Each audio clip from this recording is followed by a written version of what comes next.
प्रदेश के एमपी के डिस्कस करेंगे जो कि काफ़ी इंपॉर्टेंट्स है। और जितने भी फैक्ट्स मैं आप लोगों को बताऊंगा वो भी सारे ही इंपॉर्टेंट्स होंगे। और आप लोगों से निवेदन है कि आप लोगों को इस चैनल पे पहली बार आए हो तो इस चैनल को सब्सक्राइब कर सकते हो। और आपको इस टॉपिक पसंद आता है तो अपने दोस्तों के साथ भी शेयर कीजिएगा इस वीडियो को, ताकि उन लोगों की जो है हेल्प हो सके। तो चलिए टाइम वेस्ट न करते हुए फर्स्ट क्वेश्चन की ओर चलते हैं, और इनसे जितने भी रिलेटेड जो फैक्ट्स बनेंगे वो भी हम लोग डिस्कस करेंगे जो कि काफ़ी इंपॉर्टेंट्स होंगे। तो चलिए आइए देखते हैं। फर्स्ट क्वेश्चन की अगर हम लोग बात करें, प्रयागराज स्तंभ यानी जो प्रयागराज स्तंभ लेक है दोस्तों, इसकी लंबाई की अगर हम लोग बात करें तो कितनी है, तो 35 फीट। प्रयागराज स्तंभ की जो लंबाई है वो कितनी है दोस्तों, तो 35 फीट जो इसकी है दोस्तों। ठीक है, यानी हमारा जो राइट आंसर वो क्या हो जाएगा, ए आंसर जो है वो राइट हो जाएगा। नेक्स्ट क्वेश्चन देखते हैं। मध्य प्रदेश का एकमात्र स्टॉक एक्सचेंज इंदौर में है, यानी जो मध्य प्रदेश का एकमात्र स्टॉक एक्सचेंज जो कि इंदौर शहर में है, इसे किस वर्ष जो है स्थापित किया गया दोस्तों, तो इसे 1930 में जो है स्थापित किया गया था। और भी इसके बारे में आप लोगों को कुछ डिटेल्स हैं तो मुझे कमेंट बॉक्स में बताइएगा। और नेशनल स्टॉक एक्सचेंज की अगर हम लोग बात करें दोस्तों, तो इसकी स्थापना जो है 1992 में जो है इसकी स्थापना की गई थी। ठीक है, और मध्य प्रदेश को जो है दोस्तों व्यापारिक राजधानी भी कहा जाता है, याद रखिएगा। यानी जो मध्य प्रदेश की जो इंदौर शहर है, इसे व्यापारिक राजधानी भी कहा जाता है, और कपड़ों का शहर भी जो है से इंदौर शहर को जो है कहा जाता है, याद रखिएगा। और इंदौर शहर में जो चमड़े के जो खिलौने बनाए जाते हैं दोस्तों, चमड़े के जो खिलौने बनाए जाते हैं, इसे जो है एक जिला और एक उत्पाद के तहत यानी ओडीओपी के तहत जो है इसे शामिल किया गया दोस्तों, इंदौर शहर के चमड़े के खिलौने को, याद रखिएगा, जो कि काफ़ी इंपॉर्टेंट है। और इंदौर शहर में जो है होलकर स्टेडियम भी स्थित है। कौन सा स्टेडियम स्थित है, यहाँ पे जो है होलकर स्टेडियम भी स्थित है। और एक कौन सा स्टेडियम है आप लोग मुझे कमेंट बॉक्स में ज़रूर बताइएगा। अगला क्वेश्चन देखते हैं, थर्ड क्वेश्चन, यानी बाघ की गुफाएं। बाघ की गुफाएं की अगर हम लोग बात करें तो किस लिए प्रसिद्ध है, यानी जो बाघ की गुफा है दोस्तों, सबसे पहले ये बताओ आप मुझे कि जो बाघ की गुफा है वो कहाँ पर स्थित है। तो ये बाघ की जो गुफा है दोस्तों, ये धार जिले में स्थित है। और किस लिए प्रसिद्ध है ये, तो ये शैल चित्रों के लिए प्रसिद्ध है दोस्तों, यानी जो हमारा ए ऑप्शन है वो हमारा राइट हो जाएगा। और ये जो बाघ की गुफा है ये धार जिले में स्थित है। और किस नदी के किनारे स्थित है, तो ये बाघेन नदी के तट पर स्थित है दोस्तों, याद रखिएगा।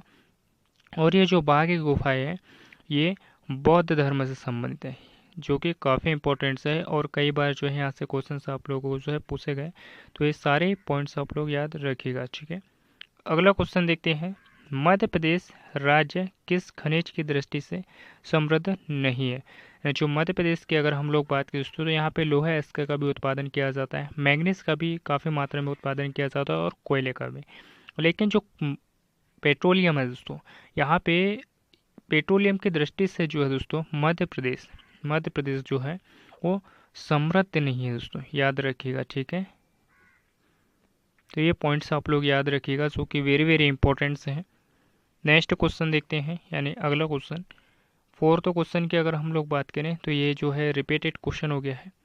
तो मध्य प्रदेश की राज्य किस खनिज की दृष्टि से जो है समृद्ध नहीं है दोस्तों, तो ये ए ऑप्शन है, यानी पेट्रोलियम। फिफ्थ क्वेश्चन देखते हैं। मध्य प्रदेश की किस नदी में वर्ष पर्यंत जो है जल बना रहता है, यानी साल भर जो है दोस्तों इस नदी में जो है जल जो है भरा रहता है। तो कौन सी नदी है दोस्तों, तो आइए देखते हैं। तो ये नर्मदा नदी, सोन नदी और केन नदी। इन नदियों की अगर हम लोग बात करें दोस्तों, यानी नर्मदा और सोन नदियों की, तो ये जो दो नदी है दोस्तों ये अमरकंटक से निकलती है, याद रखिएगा, जो कि सतपुड़ा पहाड़ी से, अमरकंटक के सतपुड़ा पहाड़ी से निकलती है दोस्तों, याद रखिएगा। और ये सतपुड़ा पहाड़ी बड़ी है, इसी के अंदर एक अमरकंटक स्थान है जो कि अनूपपुर ज़िले में आता है। तो वहाँ से जो है ये दोनों ही नदियाँ निकलती है। केन नदी की अगर हम लोग बात करें दोस्तों, केन नदी की अगर हम लोग बात करें तो जो कटनी ज़िला है दोस्तों, याद रखिएगा, जो कटनी ज़िला है, याद रखिएगा, कटनी ज़िले की जो कैमूर पहाड़ी है, याद रखिएगा, क से याद रख लीजिएगा, क से कटनी याद रख लीजिएगा, और क से कैमूर।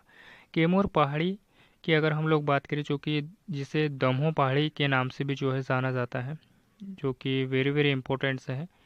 तो यहाँ से जो है दोस्तों केन नदी जो है वो निकलती है, याद रखिएगा, जो कि काफ़ी इंपॉर्टेंट है। और सारे फैक्ट्स जो है आप लोग याद रखा करिए। अगला क्वेश्चन देखते हैं, यानी नेक्स्ट क्वेश्चन, मध्य प्रदेश राज्य कृषि उद्योग विकास निगम की जो स्थापना है वो किस वर्ष से की गई थी? तो मध्य प्रदेश राज्य कृषि उद्योग विकास निगम की जो स्थापना है वो किस वर्ष से जो है, तो इसकी जो स्थापना की अगर हम लोग बात करें तो इसकी जो स्थापना दोस्तों 13 सितंबर 1965 के अनुसार जो है इसकी स्थापना की गई थी। और मैं आप लोगों को बता देना चाहता हूँ कि ये जो डेटा है ये गूगल पे द्वारा जो है मैंने चेक करके लिया हुआ है, तो आप लोग थोड़ा इसके बारे में देख लीजिएगा, क्योंकि गूगल पे जो है 13 सितंबर 1965 ही दिया गया है। तो ये ऑप्शन से जो है गलत है दोस्तों, याद रखिएगा, ठीक है। अगला क्वेश्चन देखते हैं, मध्य प्रदेश में पहली बार राष्ट्रपति शासन जो है वो कब लागू किया गया था? तो मध्य प्रदेश में अगर हम लोग बात करें तो सर्वप्रथम जो राष्ट्रपति शासन जो है वो कब लागू किया गया था? तो पहली बार जो राष्ट्रपति शासन जो लगा था मध्य प्रदेश में, वैसे तो मध्य प्रदेश में जो है 3 बार जो है राष्ट्रपति शासन लगे, तो पहली बार जो लगा था वो 30 अप्रैल 1977 को जो है लगा था। दूसरे की अगर हम लोग बात करें दोस्तों, तो जो दूसरा राष्ट्रपति शासन लगा था ये 1980 में लगा था, याद रखिएगा 1980 में जो है लगा था, दूसरा महीना था और 18 तारीख, ठीक है। ये पॉइंट्स आप लोग याद रखिएगा। जब तीसरा राष्ट्रपति शासन लगा था मध्य प्रदेश में तो ये जो है 1992 में लगा था, याद रखिएगा। और इसके अगर हम लोग बात करें तो ये 12वां महीना यानी दिसंबर का चल रहा था, जो कि 16 तारीख थी। तो पहला जो राष्ट्रपति शासन लगा था मध्य प्रदेश में वो 1977 को लगा था, और दूसरा 1988 को, और तीसरा जो लगा था 1992 को। तो ये सारे पॉइंट से याद रखिएगा, और पिछली बार एमपीपीएससी में जो है क्वेश्चन आप लोगों को जो है पूछे गए थे। तो सारी फैक्ट्स जो है आप लोग याद रखिएगा, जो कि मोस्ट इम्पोर्टेंट है। और 8वें क्वेश्चन की अगर हम लोग बात करें, निम्न में से कौन सा जोड़ा बेमेल है? तो निम्न में से हम लोगों को देखना है कि इसमें से जो जोड़ा है वो बेमेल कौन सा है दोस्तों। तो चलिए देखते हैं। तो दसपुर, आप लोगों को पता ही दोस्तों कि दसपुर जो है मंदसौर को कहा जाता है, यानी इसका पुराना नाम है, और मेलसा जो है विदिशा का है, ठीक है। गोपाचल जो कि ग्वालियर को भी कहा जाता है दोस्तों, याद रखिएगा। लेकिन महिष्मती, महिष्मती उज्जैन से संबंधित दोस्तों, याद रखिएगा किससे संबंधित है, उज्जैन से संबंधित है, ना कि मंडला से। तो ये डी ऑप्शन से जो है हमारा राइट हो जाएगा, ठीक है।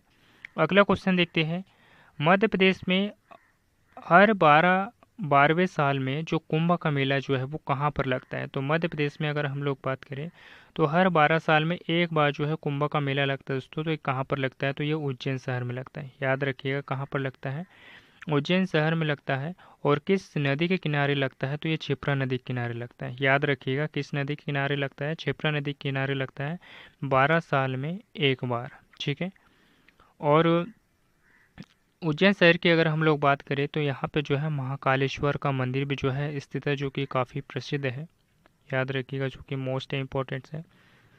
उज्जैन शहर में संदीपनी आश्रम भी जो है यहाँ पर स्थित है, याद रखिएगा संदीपनी आश्रम भी जो है यहाँ पर स्थित है उज्जैन शहर में।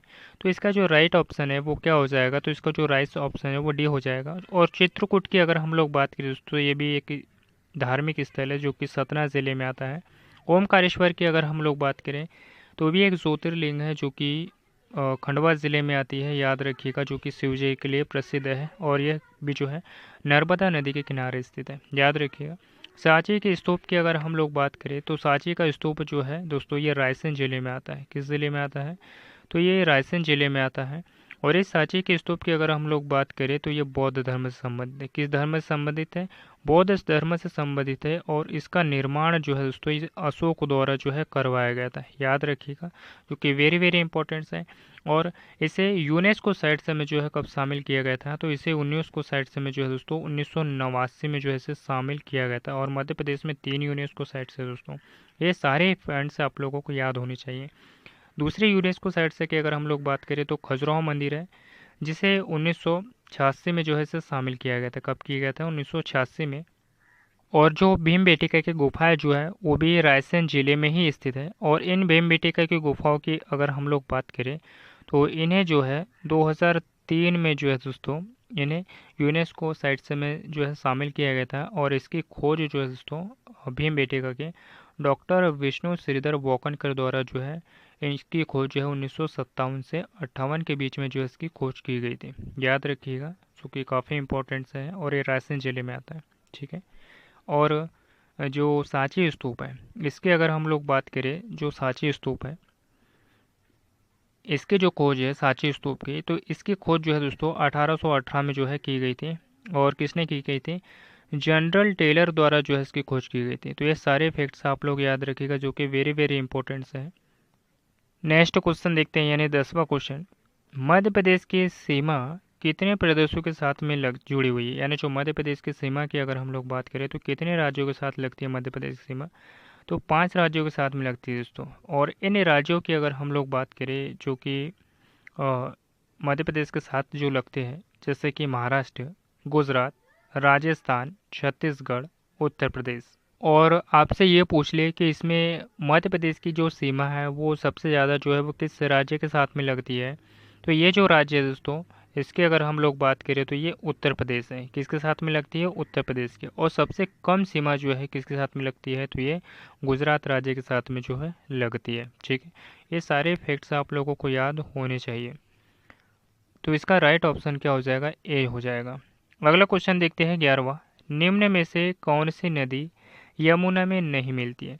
तो चलिए देखते हैं कौन सी नदी जो है दोस्तों जो कि यमुना में नहीं मिलती है, यानी यमुना नदी की सहायक नदी नहीं है।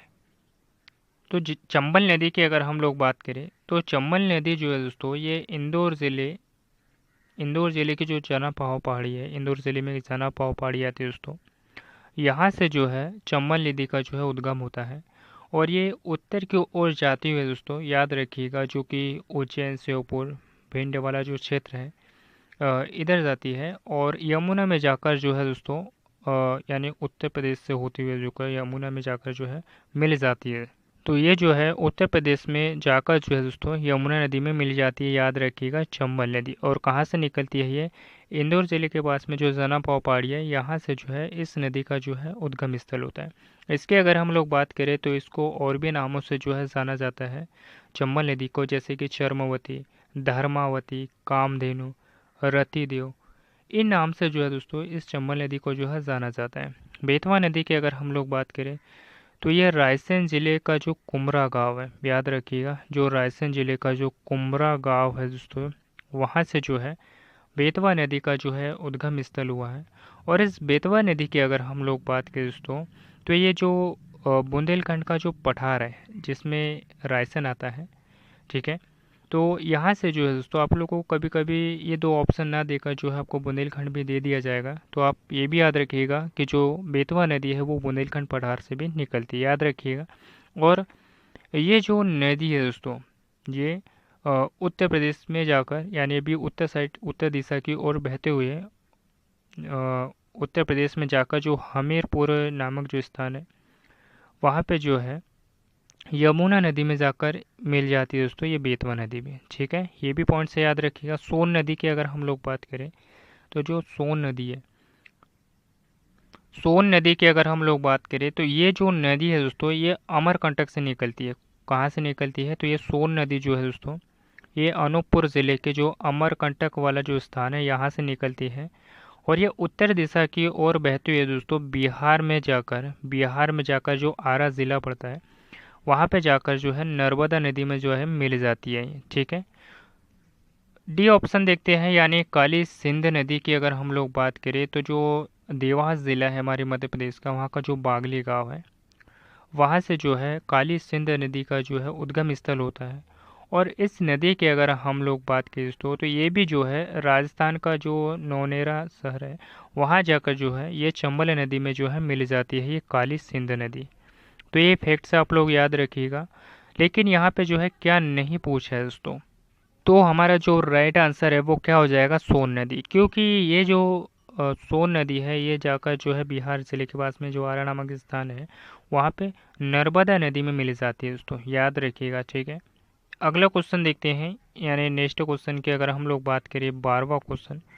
कोरकू जनजाति मध्य प्रदेश में कहाँ कहाँ पाई जाती है? कोरकू जनजाति की अगर हम लोग बात करें दोस्तों तो ये कहाँ कहाँ पाई जाती है? तो मध्य प्रदेश का ये वाला जो मैप है, थोड़ा गलत हो रहा हो तो माफ़ी चाहता हूँ।